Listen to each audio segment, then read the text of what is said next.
Аргументи за и против законот за јавно обвинителство на собраниската јавна расправа околу тоа дали и колку предложеното законско решение е во склад со ГРЕКО, ЕУ стандардите, но и Венецијанската комисија.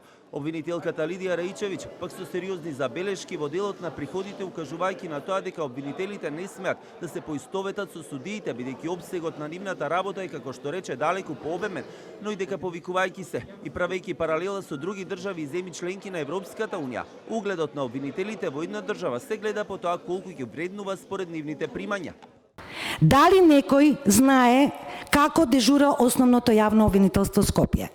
Започнувате во 8 часот наутро и телефонот во некои денови добри може само цел ден да ви звони на половина час. Потоа во 3 часот се случило да некое тело изгори во некоја приобиколна населба и морате да го извршите увидот кој што трае 4-5 часа.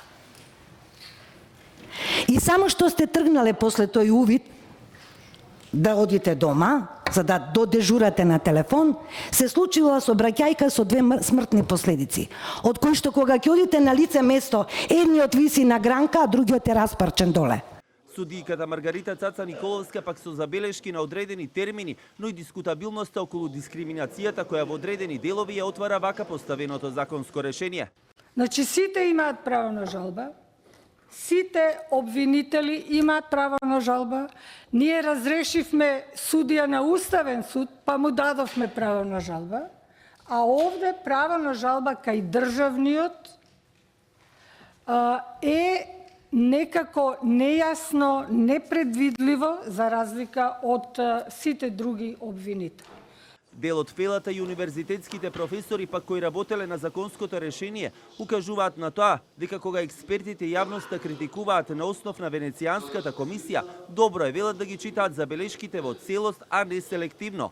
Аналитичарите и познавачите на овие прашања пак го отворија и прашањето околу начинот на кој се врши изборот на јавен обвинител, но и критериумите. Ние немаме доволно луѓе ни за обвинителствата, ни за судовите, да ги пополниме повисоките во хиерархијата. Го имаме проблемот и со Врховниот суд. Ако изберете од апелација што исполнуваат услови, апелации ќе ви останат празни и така натаму. Така што ова беше можеби решение повеќе адаптирано, меѓутоа со аргументи адаптирано на нашата ситуација. Јас би рекол дека ова е нормативна бижутерија, дека овој закон кој што сега се носи во 2026 е некакво продолжение на законот од 2020 и освен одредено подобрување во делот на пример на изборот на државниот јавен обвинител во однос на процедурата и така натаму, ми се чини дека не е опфатена, барем не доволно клучната компонента, тоа е изборот на државниот јавен обвинител да биде со квалифицирано мнозинство во собранието. Свој забелешки на ова законско решение изнесо и опозицијските пратеници уште на почетокот, кога на собраниската седница се гласаше потребата, но посочија дека ќе учествуваат и тие во дискусијата со амандмани, со цел да се дојде до најдоброто можно законско решение, иако во многу делови препознаваат и членови препишани од претходните закони кои беа на сила. Власта и Министерството за правда пак тврде дека ова е едно од досега најдобро изработените законски решенија, со кои, како што велеа, очекуваат дека ќе се зголеми процентот на доверба во судско-обвинителската фела, која често беше нотирана и како критична точка во европските извештаи.